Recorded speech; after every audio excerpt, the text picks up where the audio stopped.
What can wash away my sin? Nothing but the blood of Jesus. What can make me whole again? Nothing but the blood of Jesus. Oh, precious is the flow that makes me white as snow. No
Certainly we don't want to miss it. We want to be ready for that time when the Lord shall call our name. And we don't know when He's going to call our name. We might be here till the rapture, and we might not be. We don't know that. But some are going to be here, and then some ain't going to be here. But we all need to be ready for that time when the Lord calls us and takes us home to be with Him in glory. Now, we were studying in Revelation right now in the Sunday school lesson, and I'll admit there's a lot of things I don't understand. And there's a lot of things I probably never will understand until I get over there. And then it won't matter, because I'll be there. And that's all that matters. But are you ready? Now we're going to switch gears. We're going to go to the spiritual songs and hymns. And since the subject was up in the Sunday school lesson class this morning, we're going to sing a song, and it's more or less an invitation song.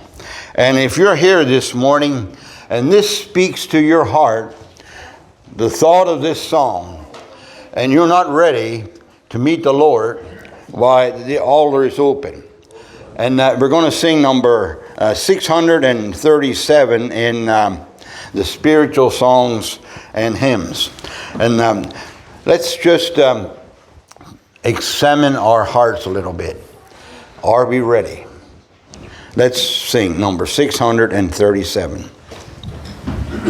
I stood at the time-beating portals, where many a pilgrim had passed, out into the infinite future, to be with the pure and the blessed, and music in silent devotion. Eternity seemed to draw near.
Soon shall the Master return to garner the wheat that we harvest, the chaff in his fury to burn. Then in haste let us rush to the rescue, but few can we save at the most. Soon millions shall be at the judgment, forever eternally lost. Oh, eternity, long eternity. Hear the solemn footsteps of eternity. We're all going to face eternity someday. Are we ready? It's something we need to take very serious. That we're ready for that time when he shall call our name. Will your anchor hold in the storms of life? When the clouds unfold their wings of strife, when the strong tides lift and the cables strain, will your anchor drift or firm remain? We have anchored that keeps the soul steadfast and sure while the billows roll. Passenger of riches cannot move, grounded firm and deep in the Savior's love. If you safely mourn till the storm withstand, for 'tis well secured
that angel, that we have an angel. And then we are all gathered in. What a glorious time that's going to be. But let's hold on until that very day he takes us to be with him in glory. We welcome everyone to the service this morning.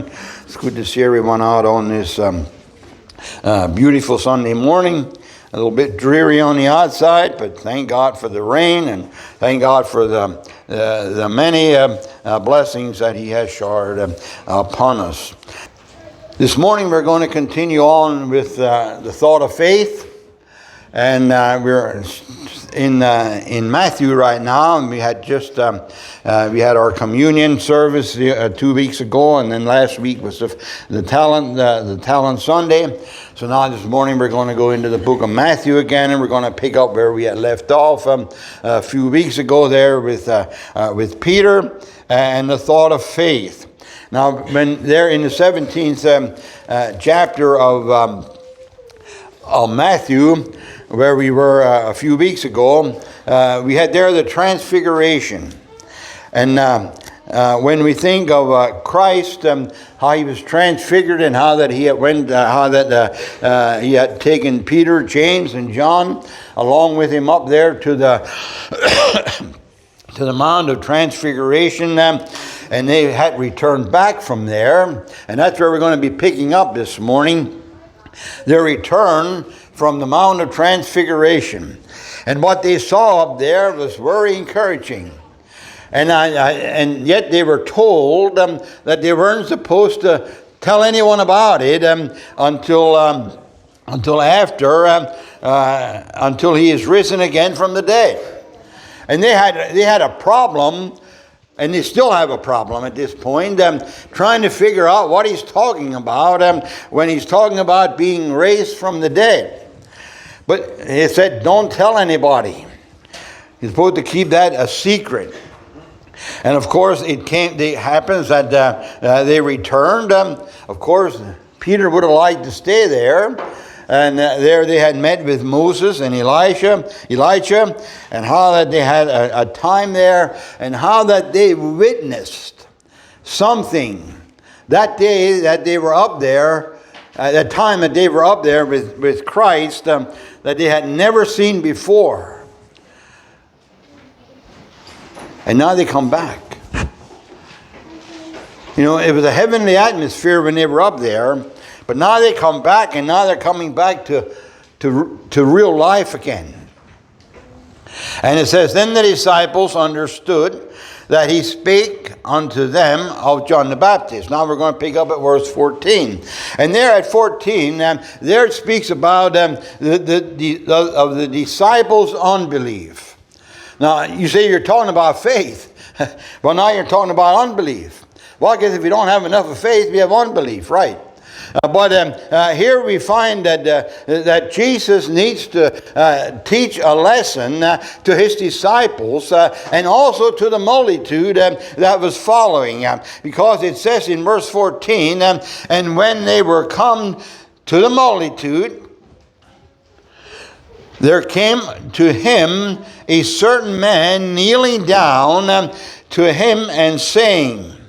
Now, remember, faith.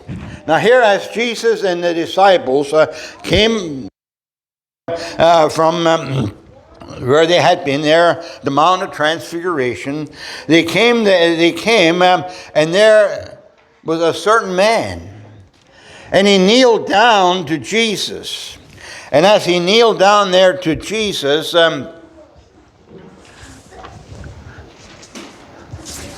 as he kneeled down there, he says to Jesus, Lord, have mercy upon me. Pardon me. Have mercy upon my son. I read that wrong.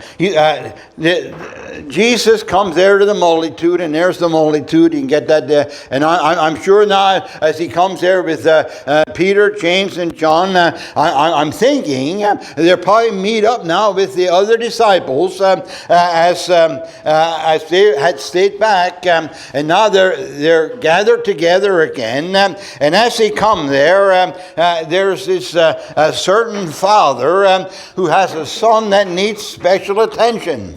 And as he has his son that needs his special attention there, and it speaks about this here in verses 14 through 23. But first of all, the father comes there to Jesus, and he has a request. And I would think by him kneeling down to Jesus and making his request known that this is a very important request. And as we read this, any father that has has a child, a son or a daughter or whatever, it's going to be one of them too, that's of course. But as he has a child that's in dire need, needs help. This child has a problem. And I believe that this father realized that probably Jesus was the only one that could help him. But this father had faith in Jesus, knowing that Jesus could help him. Now, if you read here, you find that the disciples had tried to heal this son, and it was a failure.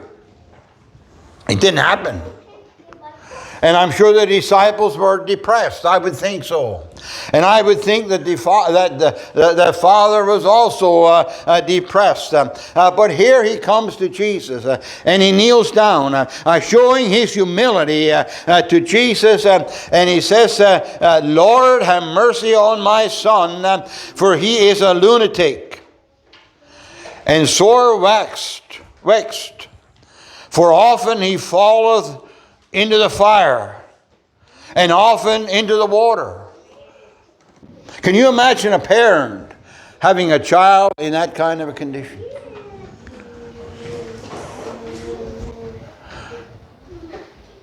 When this devil had control of him, oft times he would fall into the fire. Well, if you fall into the fire, you know you're going to get burned. Some years ago, not too many years ago, where we used to live on the farm, of course Eric and Laura live there now, but there was a lady that was out burning the trash. An elderly lady. I shouldn't say elderly lady because she's as old as we are. Anyhow, she was out burning the trash, and there's something came over her that she fell into the fire pit and had to seriously burned. But she survived.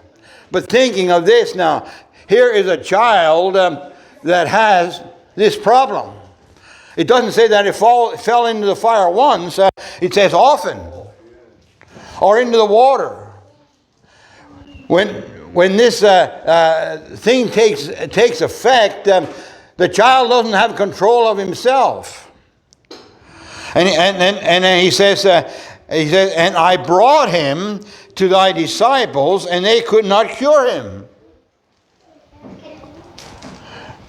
Now, if the disciples couldn't cure him, Jesus sent his disciples out and gave them power at different times to heal the sick.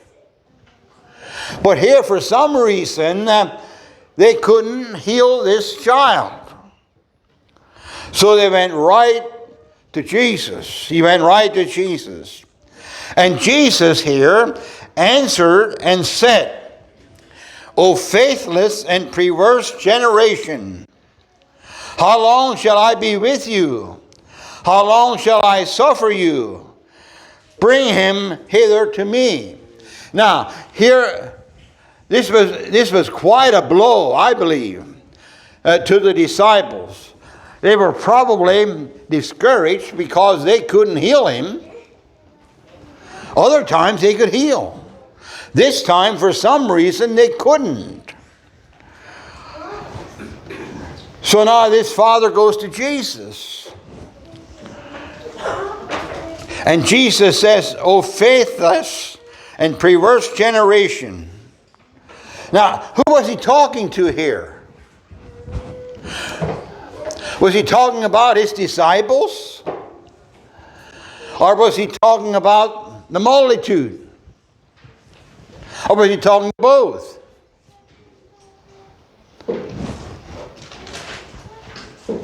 You know, I think it says in the Bible that, I can't get the wording now, but no prophet is accepted in his own country or something like that. Yes. I believe he was talking at this point right now. He talks to the disciples later. At this point he was talking to the multitude. Do you think there was that much unbelief in that multitude when the disciples tried to heal the son that they failed? I don't know and we'll never know. But it's a thought. But how about us today? Okay, if he was speaking to the multitude, you might say, well, then he was speaking to the church. What would Jesus find in our church today if he'd come in the door? Of course, we know you don't have to come in the door, he can just appear. But would he find enough of faith in the Manada United Christian Church that he'd be satisfied with? Or are we involved in too much other things? You know, there's a lot of churches that have all these different programs and all these different things. But how much faith does he find in some of these churches? But let's forget about that. How much faith does he find in this church? How much faith does he find in this preacher? Are the people sitting in the pews? Do we have the faith? Are we prayed up the way that we should be prayed up? Are we in a relationship with Christ like we should be? That's something to think about. But we find here that this son needed attention.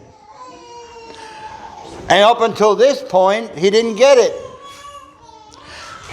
But Jesus, in verse 18 says, but Jesus rebuked the devil, and he departed out of the child, and was cured from that very hour. Amen.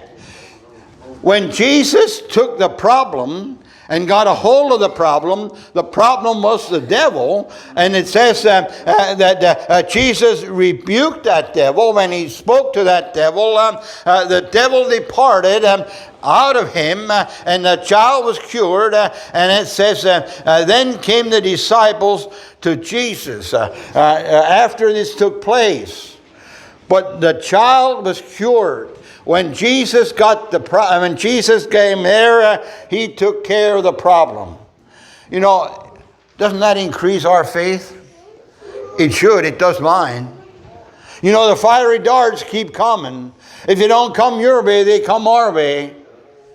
It seemed this past winter, it seemed it just kept coming.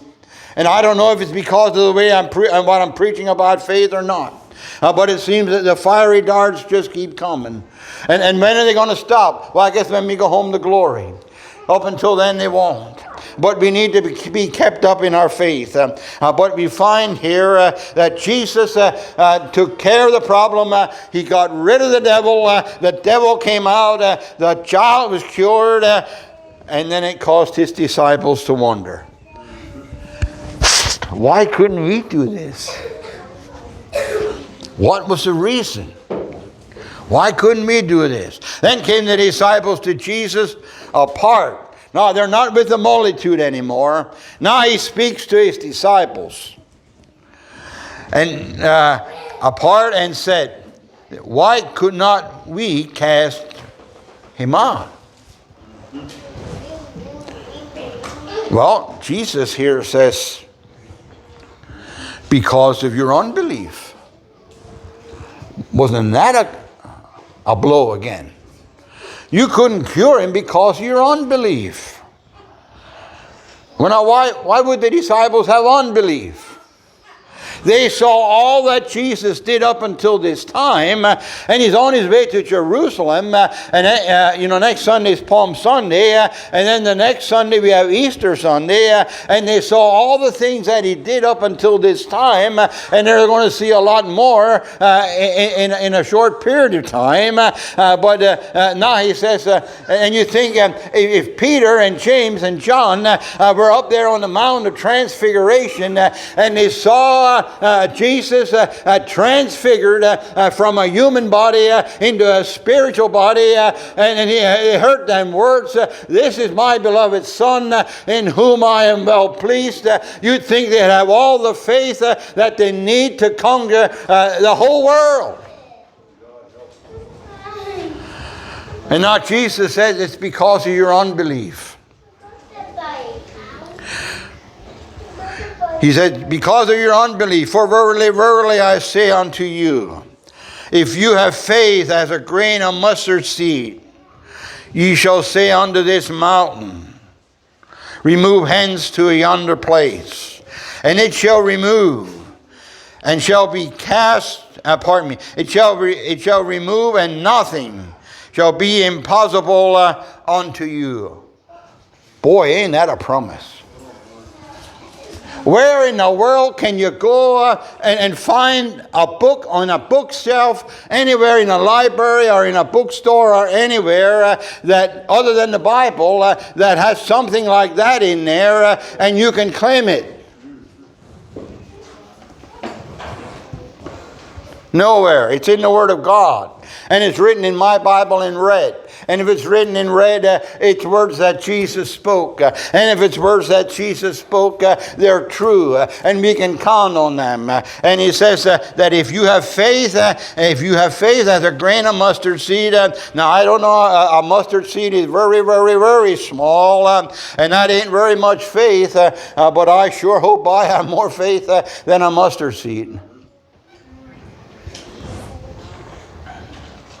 He said, you can say unto this mountain, remove yonder, and it shall remove, and nothing shall be impossible unto you.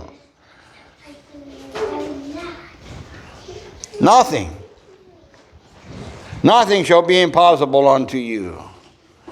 You know, I read this verse often. Matter of fact, almost every day. Because it gives me encouragement. Now, I'm not talking about this mountain back here, but I have mountains in my life. And sometimes they get pretty big. But if I have faith, and through the years, I have experienced that He's faithful. I need to be at the place where I need to be. And if I'm at the place where I need to be and have my faith in Him like I should have, yes, the darts were coming. And they keep coming. But let's hold on. Let's hold on. He says, howbeit this kind goeth out by much prayer and fasting. Yes, it takes prayer. Here's a verse that speaks about fasting. Now, I don't remember that I ever fasted too much. But I didn't ask my wife for permission to say this. So if I'm not here next week, I shouldn't have said it.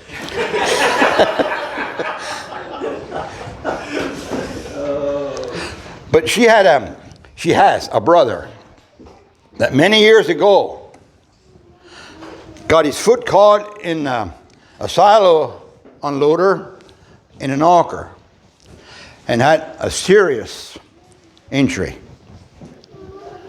Very serious.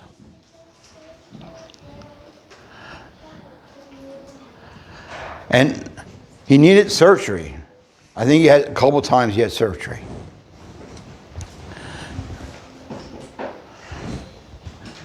And that day, I'm not sure if it was the day before or during that day of the surgery, she felt led to fast. And she did. I believe it paid off. Because if you ever see Herman Fittery walk, God answered prayer that day. And I'm going to say this, that if God prompts you to fast, do it. Do it. If God doesn't prompt you, it probably ain't going to help. But if God prompts you, she fasted. I don't know if I did really fast, but I know I prayed. And I know a lot of others did. And there's power in prayer. And if God prompts you to fast, do it. If God says it, do it. In verse 20,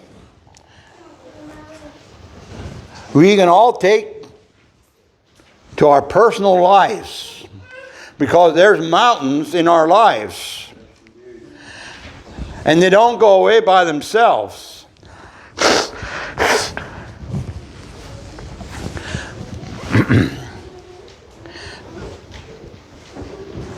But I believe that with God all things are possible.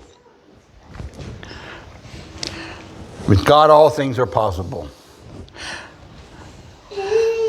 And while they abode in Galilee, Jesus said unto them, the Son of Man shall be betrayed into the hands of sinful men, and they shall kill him. And the third day he shall rise again. And they were exceedingly sorry. Here he tells them again. This is probably the third time that he might have told them what's going to happen and what's going to take place. Now here we go again, and we're going to move on here real quick and come to a close soon. Where we move on to something else now. And here we have the tribute money. And when they were come to Capernaum, they that received tribute money came to Peter. Now here we have Peter. And saith, does not your master pay tribute? In other words, they came into Capernaum, and as they came into Capernaum, there were those that were collecting the taxes. And evidently, Jesus went before them. And as Jesus went on before them, here comes Peter. And they say to him, don't your master pay taxes? Well, why should he? Peter didn't say that. But why should he pay taxes? Who's he accountable to?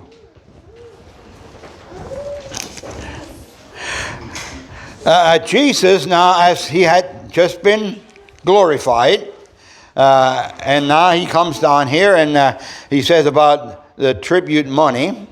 The tribute money was to be paid. But for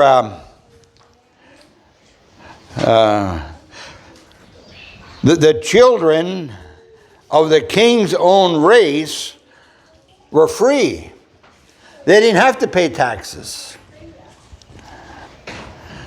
So that made Jesus that he wouldn't have had to pay taxes. But he paid them anyhow. But the way he paid them is the way we want to get at now.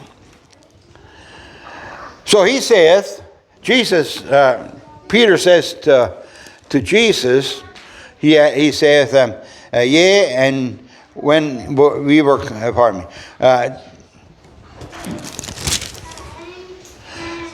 Does not your master pay tribute? And he saith, Yea. And when he was come into the house, Jesus perverted him, saying, What thinkest thou, Simon? Of whom does the kings of the earth take custom or tribute?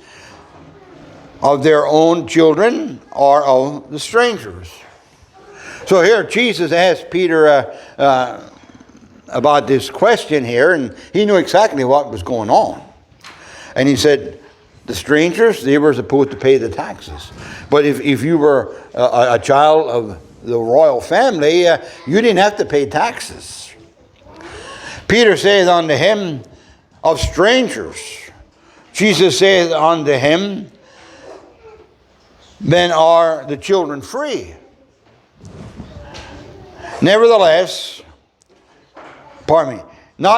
notwithstanding, lest we should offend them, go thou to the sea, and cast a hook, and take up the fish that first cometh up. And when thou hast opened his mouth, thou shalt find a piece of money. Take that and give unto them for me and for thee. Now here's a fisherman for all his life probably. And he's been catching fish day after day, year after year. And now Jesus says, Peter, you go to the sea and you cast your net into your hook into the sea, and the first fish that bites, you take that fish up, you open the mouth, and you take out enough of money. You take out money and pay the taxes. For me and for you. Now Jesus didn't owe any taxes, but he paid them anyhow so he wouldn't offend them. But now how do you think this stirred up Peter's faith? Just a little while ago he said, if they have faith as a mountain. Now he says, go and catch a fish. And when you catch his fish, the first fish, you open the mouth. He didn't tell him to catch the second. He said the first fish you catch, you go and you pay your taxes. I don't know about you, but I know my taxes are coming due. The end of the month here. And I'm not going fishing. Unless the Lord tells me to. But you see here the faith that Peter had. You know when Jesus said to Peter, cast your net on the other side. Peter said, we toiled all night and we didn't catch anything. But he said, nevertheless, at thy word, we will. And they cast their net on the opposite side. And they caught more than they needed. Here you don't find that Peter even asked any questions. He went and did. And that's how I find it with myself. When God tells me to do something, it's better for me if I go and do it instead of asking questions. Because get it done, get it over with, get it taken care of. But let's remember, let's not lose faith. Because faith is the victory. Let's stand together for the closing prayer and benediction.